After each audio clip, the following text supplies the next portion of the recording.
Hey everybody, this is Greg Barron again. Thanks for joining our YouTube channel. Today I am joined in the studio with none other than Casey Mesner, our Director of Marketing and resident bad A of everything social media. Thanks for joining us, Casey. And today we're going to talk about 5 things I don't do when investing in real estate, and you're going to want to stay tuned to the very end. So the first don't is don't get too emotional. That seems easier said than done. How exactly do you not get emotional when it comes to money? Well, I have to say that this one is one of the hardest things to do. And one of the things that I remember is I have to run this like I do my other businesses. And those that are starting and entering into it, or those that are seasoned into it, have to remember it has to be a business structure. So in investing or in business, you have to treat it like a business. You have to have a process. You have to know going in what it is that you want to achieve. What's my purpose in this? So I do have some things that keep me grounded to make sure I take my emotion out of things and view it as a business and not try to make a deal just for the sake of making a deal. Hey, once again, as always, if you're enjoying the video, be sure and like and subscribe. Okay, well, you want to walk us through how you do this, how you keep the emotion out and just look at the facts? Yeah, I like to break it down into 3 things. First off, I have to look at cash flow. Any deal I do, it has to cash flow from day one, unless I'm going to be developing it as a de novo or a brand new project. So cash flow is the first thing that I review. The second thing that I review that's always important is the demographics. Where is it? Is it in an upwardly mobile neighborhood?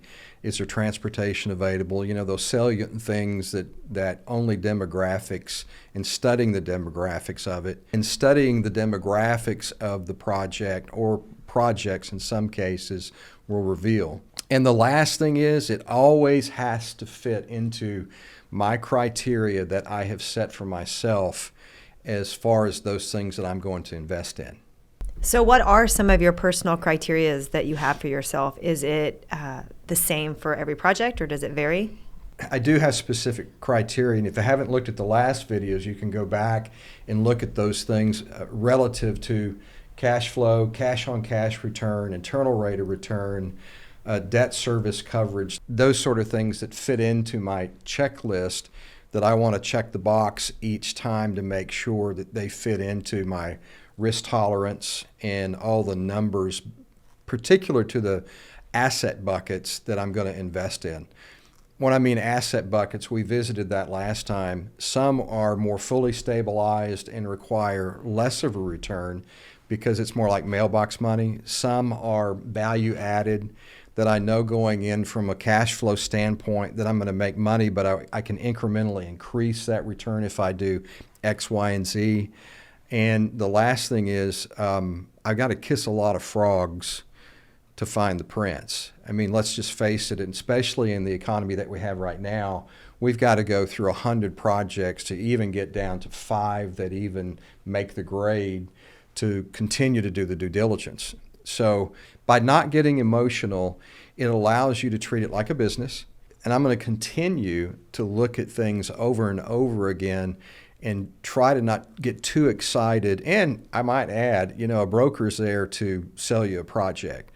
So I take things with a grain of salt, and then I start to dig deep into something to determine if it meets my particular criteria that I just mentioned. So again, the 3 things are cash flow, demographics, and it has to fit in my own personal risk and return tolerance. So Greg, I know you've talked about checklists before. You seem to be a checklist guy. Surely you have a checklist for this, do you? You've been around me this length of time know that I do. If our viewers want to see that kind of a checklist that we use, just be sure and check the link below, and Casey will get it all set up to you so we can get it out to you. All right. So you've talked about not getting emotional. I think we've got that down now, we think. What's number 2? Number 2 is don't overlook due diligence. What does that mean? Yeah, I think this is one of those areas that a lot of people tend to get mired into the numbers, and they don't do a forensic exercise like we've referred to before. Yeah, and I can look back on the history of when I started 37 years ago, and how I didn't do due diligence because, number one, I was too emotionally attached to it, and I wanted to make this deal, and I had people selling me at a young age. I was in my mid-20s, and I bought this portfolio, sight unseen, of houses that a guy that was in the business in the city that I lived in at the time had convinced me that this is a way to enter the market. So yeah, when I was in my mid-20s, and this is a funny story, I went to this real estate seminar about how to get rich in buying single-family homes in the rental market. So I'm listening to it, and all of a sudden I had to go to the restroom, and I got up in the middle of it, and this guy follows me in there. I didn't know it at the time. And so I did my business, and I'm coming out, washing my hands, and he looks down at me, and he says, "Hey, really cool pair of ostrich cowboy boots you have." I said, "Well, thank you very much." I should have known at that point just to walk out. And then he says, "Are you interested in buying some real estate?" And I said, "Well, actually, I am. You know, I'm in my mid-20s, and I want to start building my wealth." And he says, "Well, you know, I might be able to help you. I've got about 100 properties myself, and I'm always buying and selling. And so maybe you can come see me." That started the hook for me, and I ended up visiting with him. And I looked at this portfolio of houses that he had, sight unseen. There was about 5 of them. And he convinces me at the time, "You won't have to put any money down." That should have been the second thing that gave me pause, but it didn't. And I can introduce you to a banker that'll probably finance the whole thing. I can get an appraisal that will appraise more than for what they are. That was the third red flag.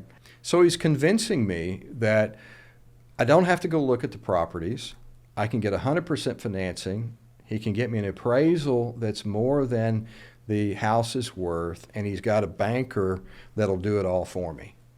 So at that time, I'm breaking all the rules of doing due diligence. Not only am I getting emotional about it, but I also am not even going to look at the properties because he's convincing me, because I have great looking boots, that this is what I can get into. We wrote contracts on each of them. I think there were 5 of them, and at that point in time they were, now this was back in the 80s. This is at a time when appraisals were made as instructed. This is at a time when bankers were freely lending money. So I wrote contracts. I went to the bank. The banker leans back and he says, "Yeah, we can do that deal. All I need is an appraisal." I said, "Oh, I've got an appraisal." I gave him the appraisal. It appraised for 10 or 15% more. He said, "Yeah, I can loan you based upon the appraisal." So I didn't have any money in these, and I'd never seen the properties. The problem was I bought them, and then I went and looked at them. Now you're going to say, that's just freaking crazy. But that's actually how I entered into the business. I bought 5 houses, and I never stepped foot in them because I took it on good faith from somebody that sounded really trustworthy that this would be a great deal. So I'm breaking all my rules initially. So you wonder, why do you have these 5 rules? It's because I failed miserably in the past. Okay, so how did that work out for you?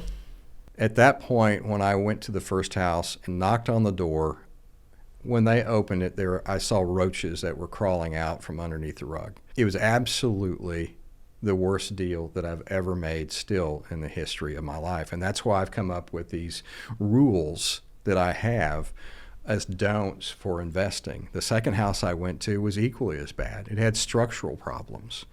So when I say don't overlook due diligence, one of the first things prior to buying anything is go down through a checklist of issues that you want to review that will confirm that which a broker is telling you is a part of the sales process. Number 1, does it have roaches? Okay, Greg, why is 0% bad? I see it all the time. Well, think of it this way. Let me give you a car analogy. When you go into a car lot and they say no money down, and usually it's somebody that either doesn't have the money or doesn't have the credit. And if that's the case, they're going to add to the purchase value, and maybe they're going to finance it, but you're still 100% leveraging it. And if you 100% lever it, then your NOI is going to go down, so your return is going to be nothing. So 0% down is always going to be a red flag to me. Now, a lot of people out there, a lot of YouTubers, a lot of them YouTubers that probably haven't even bought anything are saying, hey, listen to me, zero money down. That's always a red flag to me, because that means that you're going to lever it up 100%. Casey, that's probably enough for this week's of the don'ts in purchasing real estate. Check back next week. We're going to finish up with part 2 of the 5 things that I don't do when purchasing real estate, and neither should you. Want to hear more from Greg? Go ahead and drop in the comments what you think the next video should be. We'd also like to hear from you guys. What are some things in your experience that you now don't do? Drop them in the comments so other people can see it. As always, thanks again for joining us, and remember, educate, evaluate, so you can ultimately execute to increase your own personal wealth. See you soon.